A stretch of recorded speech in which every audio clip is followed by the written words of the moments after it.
to my other big focus, and this time the police are under focus for another reason. Because remember, yesterday a Haryana police officer was mowed down in New for trying to stop illegal mining. DSP Surendra Singh was run over by a dumper truck. He had got a tip-off and went to conduct a raid.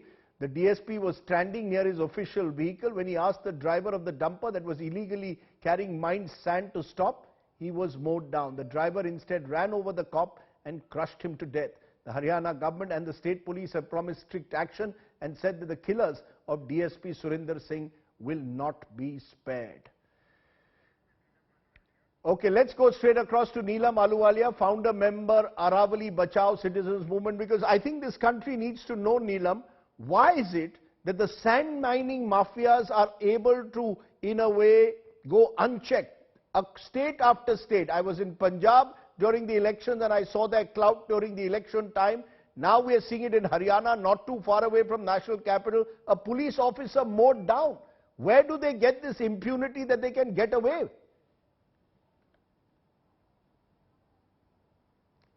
It is for everyone, across the state of Haryana. Across the state of Haryana, we already knew that in Rajasthan the mining mafia is extremely active, but one didn't realize that they are becoming so powerful in Haryana as well, and we're actually at a loss of words, and it's just the DSP was just literally 3 months away from his retirement, and for an officer on a call of duty to be treated like that, it just shows that there are some very powerful interests which are actually protecting the mafia, that they can actually think that they can get away with something like this. So now, you've done a lot of work on it. It's a wake-up call to the Haryana government that. No, you've done a lot of work on this. Sorry? You've done a lot of work in this area. Is there a nexus on the ground clearly between the local netas, between those who run these sand mining, quarrying operations? Why is it that, what is it that prevents them from being checked? Why is it that they can't be reined in? Where do they get their power from?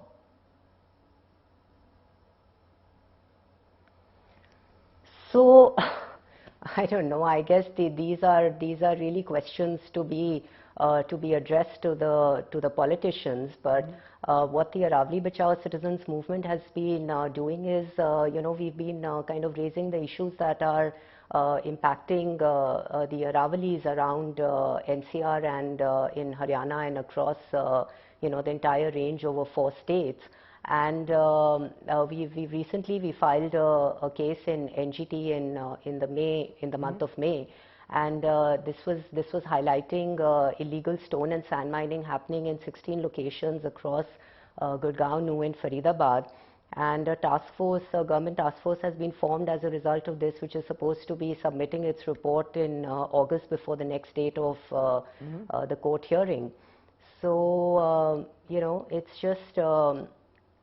This whole incident just comes to light that the state really needs to get its act together to protect its its officers, whether it's police, whether it's forest, whether its citizens are putting their life at risk to actually document these activities. It's the same for media people.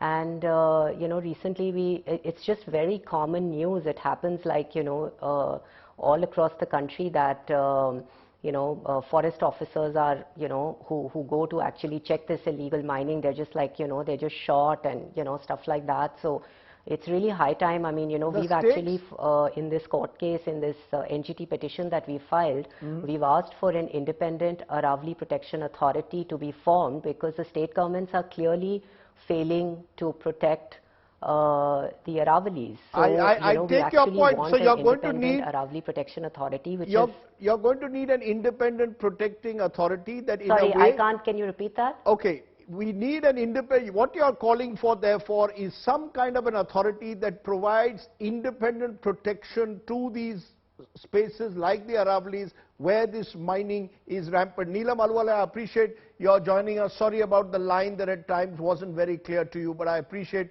you joining me here on the news today.